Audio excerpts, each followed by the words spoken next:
पर जैसे जैसे एग्जाम का टाइम आता है माइंड में थोड़ा सा प्रेशर बढ़ना स्टार्ट हो जाता है। ऐसा लगता है कि एग्जाम मुश्किल आएगा, एक थॉट माइंड में आता है। फिर लगता है कि हमने सब कुछ पढ़ रखा है, और कई बार हम किताब बंद करते हैं तो ऐसा लगता है कि हमें कुछ नहीं आता। बेटा ये सब चीजें बड़ी ही कॉमन सी हैं जो हर एक स्टूडेंट के साथ हो सकती हैं, राइट। तो इसका ट्रीटमेंट क्या है, इसका इलाज क्या है, जिससे कि वहां पर आप कॉन्फिडेंस रह सको। बिकॉज एक बहुत ही पुरानी सी लाइन है और आज भी उतनी इफेक्टिव है। If you cannot win in your mind, you cannot win in your life. आपका सबसे पहले आपके दिमाग के अंदर जीतना बहुत जरूरी है, और उसकी मैं बात करने जा रहा हूं यहां पर कि हम जीतने की तैयारी, अपने दिमाग में जीतने की पहले तैयारी कैसे कर लें, उसके बाद हम क्या करेंगे, असल जंग यानी कि अपना एग्जाम जीतने वाले हैं। तो भाई जरा ध्यान से देखना, हम स्टार्ट करेंगे बिल्कुल बेसिक जो कि अब करना है, और इसको भी देखेंगे कि हमें एग्जाम टाइम में क्या नहीं करना है, उनको भी फोकस करते हुए चलेंगे। तो जी हम आज का टॉपिक स्टार्ट करते हैं। देखो बेटा, ऐसा बिल्कुल होगा कि भाई आपको ऐसा फील हो सकता है कि कुछ चीजें मुझे बिल्कुल समझ नहीं आ रही हैं, कुछ चीजें मुझसे नहीं हो रही। तो एक बात याद रखना बेटा, आपको ये चीज बहुत दिमाग के अंदर से डाल के चलनी है, नो न्यू कंसेप्ट।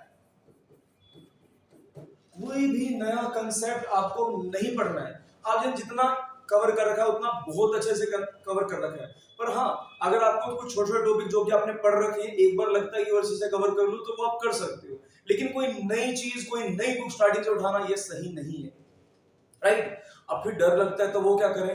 बेटा देखो बेटा, मैं केमिस्ट्री के लिए बात करता हूं और केमिस्ट्री में एक चीज जरूर होती है और वो है रिपीटिशन। केमिस्ट्री में हर बार एग्जाम क्या होता है, रिपीट होता है, उसके क्वेश्चंस क्या होते हैं, बार बार रिपीट होते हैं। तो आपको क्या करने की जरूरत है, आपको अच्छे से प्रैक्टिस तो करनी है पी वाई क्यू। अगर पी वाई क्यू में थोड़ा सा कम कॉन्फिडेंस चल रहा है तो बेटा मैं आपको बता देता हूं, जो आपने नोट्स मैंने आपको सेंड कर रखे हैं ना बेटा, ये नोट्स में से भी हर साल बहुत सारे क्वेश्चन रिपीट होते हैं। और 2020 के अंदर ऐसा हुआ था, ए टू जेड सारे का सारा पेपर नोट्स से मिला था। अगर आप मैच करके देखोगे, पुराने ही नोट्स जो मैंने आपको डाले हैं इसके अंदर सब कुछ मिल चुका था, राइट। अगर आप सिर्फ नोट्स पढ़कर गए होते तब भी आप 70 आउट ऑफ 70, क्योंकि उस टाइम पे 70 का पेपर होता था, तो आपको एग्जैक्ट मिल चुका होता, राइट। तो ओवर पोटेंशियल तक का क्वेश्चन इसके अंदर प्रेजेंट था।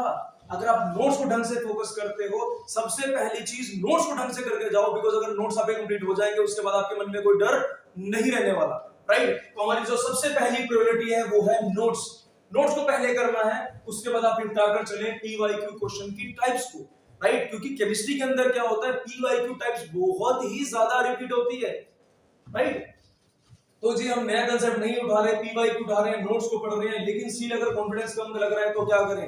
बेटा एग्जाम्स के अंदर केमिस्ट्री एग्जाम हमेशा बहुत इजी आता है, बहुत मुश्किल नहीं आता है। पहले तो आप काम डाउन हो जाओ, बस बात को अच्छे समझ लो कि जो आप नोट्स और पीवाईक्यू कर रहे हो इसमें से ही सब कुछ मिल जाएगा।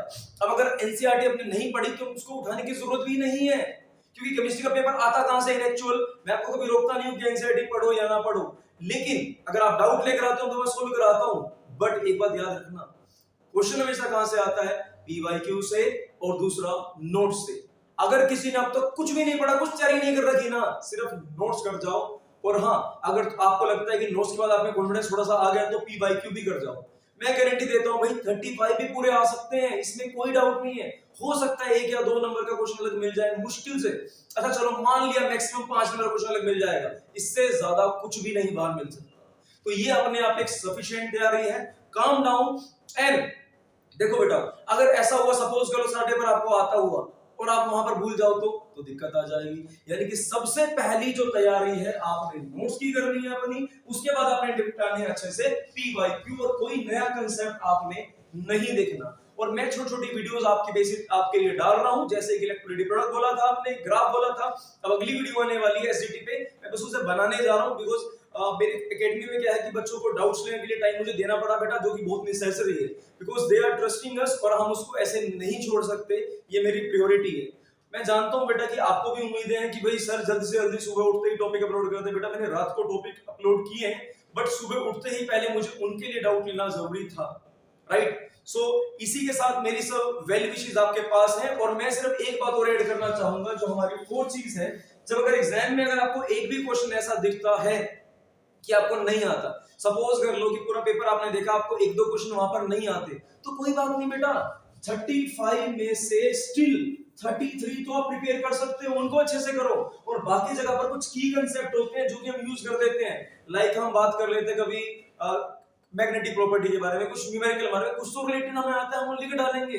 लेकिन मैं बता रहा हूं आपको सारा पेपर देखा हुआ मिलेगा, जो आपने अगर नोट सारे पढ़ लिए तो ऑलमोस्ट सारा पेपर आपको देखा हुआ मिलने वाला है, तो बी कॉन्फिडेंट। और अगर एक दो नंबर का इधर उधर होता भी है तो कोई बात नहीं बेटा, पहले उन्हें कंफर्म करो जो कि आपको अच्छे से आता है, उन्हें अच्छे से कर लो, राइट। तो आपको क्या करना है बेटा, थोड़ा सा कॉन्फिडेंट रहना है, बिकॉज अगर आपको लगता है कि आपका क्वेश्चन अच्छे से नहीं हो रहा पहला, तो आप बाकी में कॉन्फिडेंस लूज कर सकते हो। इसलिए आपको क्या करना है कि खुद से करना है। और मोस्ट ऑफ टाइम क्या होता है, अपने दोस्तों पे ज्यादा विश्वास करते हैं, बेटा नहीं हमने भी कंसेप्ट अच्छे से पढ़े हैं, तो जो पढ़े हैं वही कंसेप्ट लगाओ, ज्यादा इधर उधर नकल मारने की बजाय अगर आप कॉन्फिडेंट है तो उसे करें, किसी और चीज को ना करें।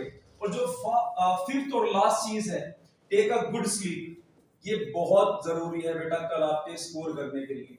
क्योंकि अगर आप अच्छी नींद नहीं लोगे, अच्छे से कवर नहीं करोगे, तो बेटा वहां पर आपका कंसंट्रेशन लेवल पूरा नहीं होगा, क्वेश्चन आधा पढ़ोगे, क्वेश्चन पूरा नहीं पढ़ोगे, क्वेश्चन पूरे ढंग से नहीं लिखोगे।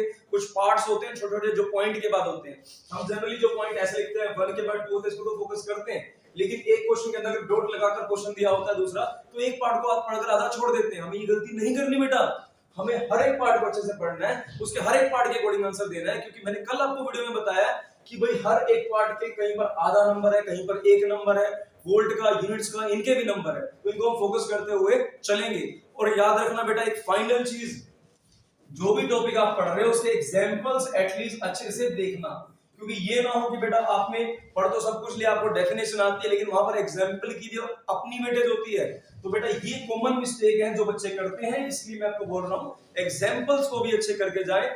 And wish you a very good luck, मैं आपके साथ हूं, मुझे टॉपिक भेजो, मैं अगला टॉपिक आपका एसईटी बेसिस पे बना रहा हूं। और एक बेटा एड्सॉर्प्शन में एक टॉपिक आता है बेटा, प्रेफरेंशियल एड्सॉर्प्शन ऑफ आयंस, उससे बच्चों को दिक्कत आ रही है, तो मैं डेफिनेटली उसको टॉपिक बनाकर भेज देता हूं, बिकॉज एक कॉमन टाइप भी है और मिल जाता है।